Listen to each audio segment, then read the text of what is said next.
കുറച്ച് കഥ പറയാം. എല്ലാവരും ശ്രദ്ധിച്ചു കേട്ടോളി. എന്റെ കഥയുടെ പേര് പ്രതാക്ഷ തൽപ്പനായ ഒരു രാജാവ്. ധാരാളം ഖുർആൻ മനഃപ്പാഠമാക്കിയ മഹമൂദ് റഫത്തിയ എന്ന രാജാവ് തന്റെ രാജ്യത്തെ 7 പ്രവിശതമാക്കി മറ്റു രാജാക്കന്മാർ വിഭജിച്ച് നൽകി. അതിലൊരു രാജാവ് സുന്ദരിയായ മകളുണ്ടായിരുന്നു. അവളുടെ സുഹറയും മഹമൂദ് റഫത്തിയുമായി വിവാഹം ഉറച്ചു വെച്ചിട്ടായിരുന്നു. ഒരു ദിവസം നായാട്ടിനാൽ എണ്ണ തേച്ച് കൊട്ടാരമുണ്ടത്താൽ ഉലാകുകയായിരുന്നു. ഖുർആന്റെ താല്പര്യത്തിൽ അതീവ താല്പര്യമായ മഹമൂദ് റഫത്തി ഖുർആൻ സദാസമയം മുന്നിക്കൊണ്ടേയിരുന്നു. ആ ഇബ്രാഹിമിലെ 26 ആയത്തിട്ടപ്പോൾ റഫത്തിക്ക് ഒരു സംശയം. എല്ലാ അധികാരം എടുക്കുന്നവനും നൽകുന്നവനും നീയാണെങ്കിൽ എന്റെ അധികാരം ഈ സെക്കൻഡിൽ നീ എന്തിനില്ലാതാക്കും? പെട്ടെന്നൊരു പടൻ ഓടി വന്നു. മഹാരാജാവേ, കൊട്ടാരം മുമ്പിട്ട് പുലിയോ? മഹാരാജാവ് കൊട്ടാരം മുമ്പിട്ടെത്തി. പടന്മാർ കൈവന്ന് നോക്കി. പുലി പിന്മാറുന്ന പ്രശ്നമില്ല. അവസാനം മഹമൂദ് റഫത്തി തന്റെ ഉടവാൾ വലിച്ചൂരി പുലിക്ക് നേരെ നീട്ടി. പുലി പേടിച്ച് കാട്ടിലേക്ക് പോയി. പിന്നാലെ മഹമൂദ് റഫത്തി കുതിരപ്പുറത്തും. കുറച്ചു സമയം കഴിഞ്ഞപ്പോൾ പുലി കാട്ടില കാണാൻ തുടങ്ങി. ക്ഷീണം കിടന്നുറങ്ങി. അതേ സമയത്ത് സോഹറയുടെ കൊട്ടാരത്തിൽ ഒരു കളവാട് നിൽക്കുന്നു. സോഹറയുടെ വിവാഹ സ്വർണ്ണമെല്ലാം ഒരു കള്ളൻ മോഷ്ടിച്ചു. അത് കേട്ട രാജാവ് കോപിതനായി.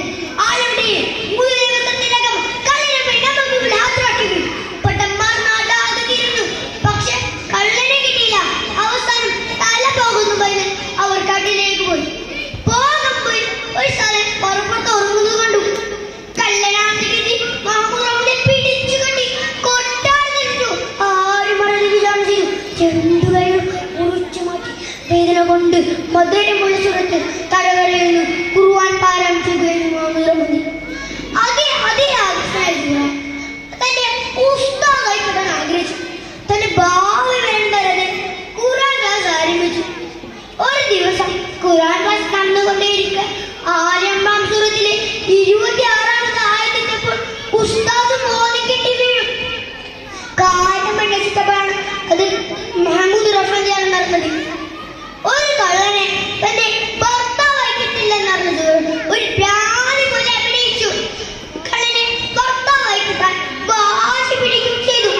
എന്റെ രാജ്യ ഒരു മകളെ വിവാഹം ചെയ്തു. രാജാവിനെ സമ്മതിച്ചു. അങ്ങനെ കല്യാണം കഴിഞ്ഞു.